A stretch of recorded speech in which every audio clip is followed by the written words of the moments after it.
ওম নমো ভগবতে বাসুদেবায়। জয় শ্রীকৃষ্ণ। রাধে রাধে।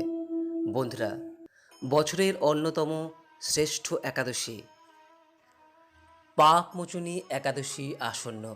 আগামী 22শে চৈত্র 5ই এপ্রিল শুক্রবার দিন সম্পন্ন হবে এই পাপমোচনী একাদশী। এই একাদশীকে অন্যতম শ্রেষ্ঠ একাদশী এই কারণেই বলা হয়,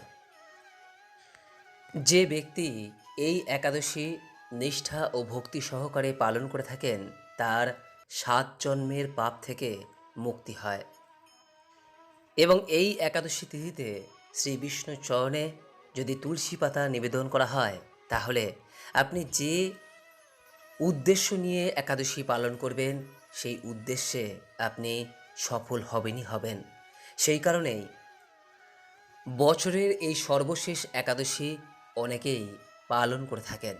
বন্ধুরা, আপনি যদি এই পাপমোচনী একাদশী পালন করতে চান তো খুবই ভালো, কিন্তু যদি কোনো কারণে এই পাপমোচনী একাদশী পালন করতে নাও পারেন, তাহলে অবশ্যই এই পাপমোচনী একাদশীর দিন বা একাদশীর সময়কালে এই কয়েকটি বিষয় কিন্তু অবশ্যই আমাদের প্রত্যেকেরই মেনে চলা প্রয়োজন। কারণ শাস্ত্রে বলা হয়েছে যে পাপমোচনী একাদশীর দিন যদি এই সকল কাজ করা হয়, তাহলে অনন্তকাল তার পাপ বহন করে যেতে হয়। তাই বন্ধুরা, সর্বদা চেষ্টা করুন এই পাপমোচনী একাদশীর দিন এই সকল কাজ করা থেকে নিজেকে বিরত রাখতে।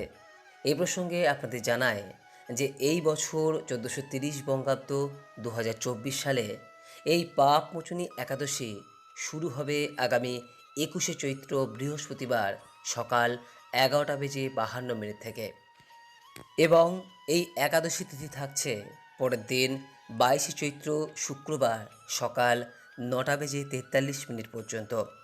যেহেতু উদয়া তিথি মেনে একাদশীর ব্রত পালন করা হয়ে থাকে, সেই কারণে এই পাপমোচনী একাদশী এইবার সম্পন্ন হবে 22শে চৈত্র 5ই এপ্রিল শুক্রবার দিন।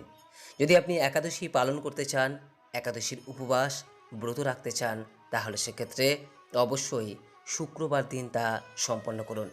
এবং একাদশীর যে পারণ ক্রিয়া অর্থাৎ উপবাস ভঙ্গ ক্রিয়াটি সম্পন্ন করা প্রয়োজন পরের দিন শনিবার সকাল 7:23 মধ্যে। বন্ধুরা, এইবার আপনাদের জানাবো যে আপনি এই পাপমোচনী একাদশী ব্রতটি পালন করুন বা নাই পালন করুন, এই একাদশীর দিনে এমন কয়েকটি কাজ আমাদের প্রত্যেকের অবশ্যই এড়িয়ে যাওয়া প্রয়োজন। নচেত এই সকল কাজ করার মাধ্যমে আমাদের অনন্তকাল তার পাপ বহন করে যেতে হয়। বন্ধুরা, সবার প্রথমে যে বিষয়ের কথা বলবো তা হলো, আমরা প্রত্যেকেই জানি যে যারা একাদশী পালন করে থাকেন তাদের ক্ষেত্রে পঞ্চ রবিশস্যের খাবার সম্পূর্ণরূপেই এই দিন বর্জনীয়। পঞ্চ রবিশস্য বলতে বোঝায় ধান জাতীয় খাবার, গম জাতীয় খাবার, যব বা ভুট্টা জাতীয় খাবার, ডাল জাতীয় খাবার এবং তৈল জাতীয় খাবার। এই 5 প্রকার খাবার যারা একাদশী পালন করে থাকেন তাদের ক্ষেত্রে এই দিন বর্জন করতে হয়। কিন্তু যারা একাদশীর ব্রত পালন করছেন না, তারাও যদি এই সকল পঞ্চ রবিশস্যের খাবার বর্জন করতে পারেন তো খুবই ভালো।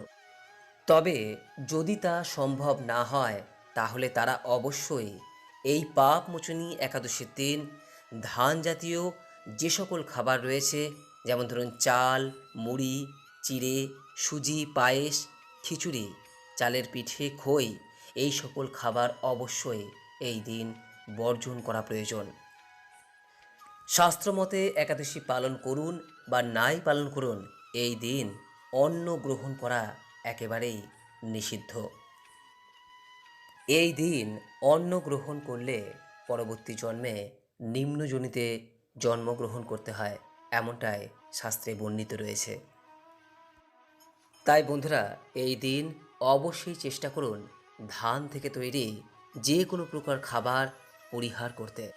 তার পরিবর্তে আপনি অন্য যে কোনো প্রকার খাবার গ্রহণ করুন, কিন্তু ধান থেকে তৈরি কোনো খাবার এই দিন অনুগ্রহ করে গ্রহণ করবেন না।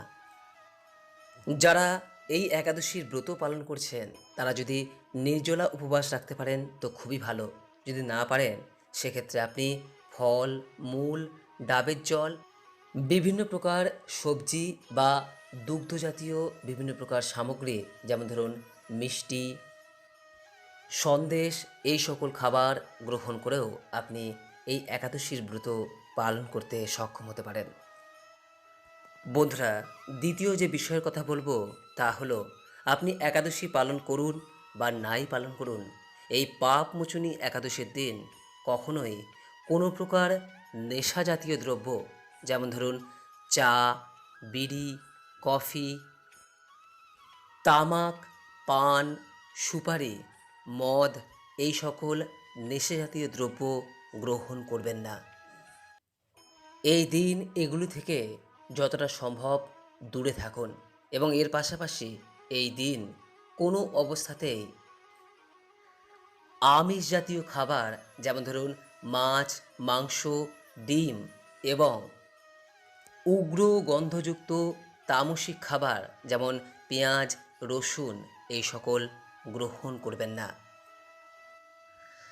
পাপমোচনী একাদশীর দিন এই সকল গ্রহণ করলে নরকবাসী হতে হয়।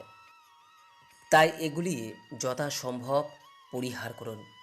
তৃতীয়ত বন্ধুরা, আপনি একাদশীর ব্রত পালন করুন বা নাই পালন করুন, পাপমোচনী একাদশীর দিন কখনোই বাড়িতে কলহ বা ঝগড়াঝাটি করবেন না।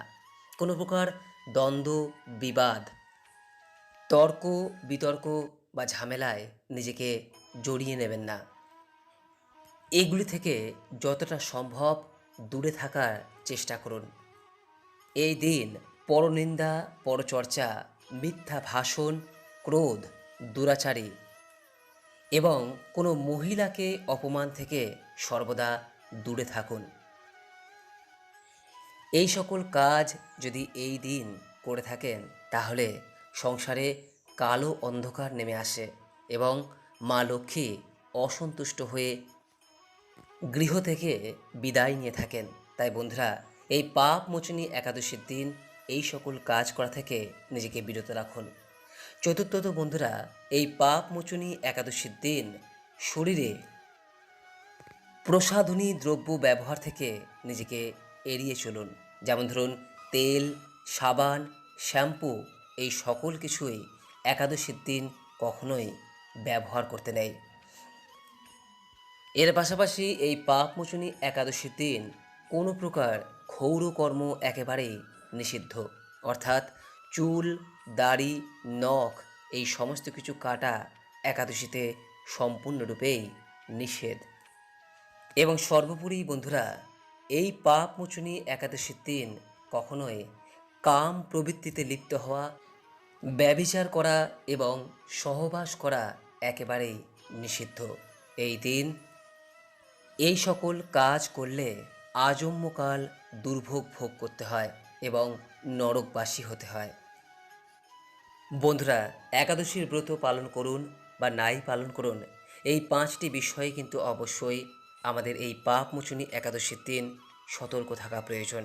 বন্ধুরা, পাপমোচনী একাদশীর ব্রত পালন করলে যে শুধুমাত্র নিজের জীবনে সদ্গতি হয় তা কিন্তু নয়।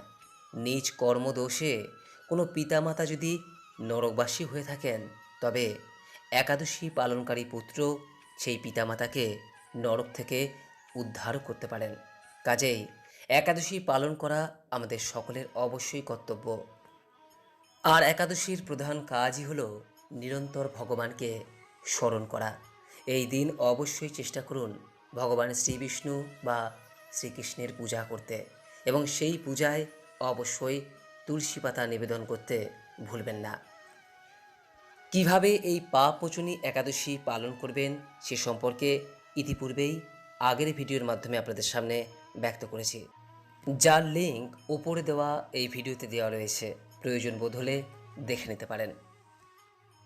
আর হ্যাঁ, সবশেষে বলবো, একাদশীর ব্রত পালন করুন বা নাই পালন করুন, এই পাপমোচনী একাদশীর ব্রত কথাটি একবার হলেও এই দিন শ্রবণ করুন। পাপমোচনী একাদশীর ব্রত কথা সংক্রান্ত ভিডিওটি ওপরে দেওয়া রয়েছে, প্রয়োজন বোধ হলে দেখে নিতে পারেন। আশা করি দর্শক বন্ধুরা এই ভিডিওটি আপনাকে সমৃদ্ধ করেছে। ভালো লাগলে লাইক করবেন এবং সকলের উদ্দেশ্যে শেয়ার করবেন। সম্ভব হলে এই পাপমোচনী একাদশীর ব্রত অবশ্যই পালন করুন, এই আশা রেখে আজকের মতো ভিডিওটি এখানেই শেষ করলাম। নমস্কার, ধন্যবাদ। ঈশ্বর আপনার মঙ্গল করুক। জয় শ্রীকৃষ্ণ। রাধে রাধে।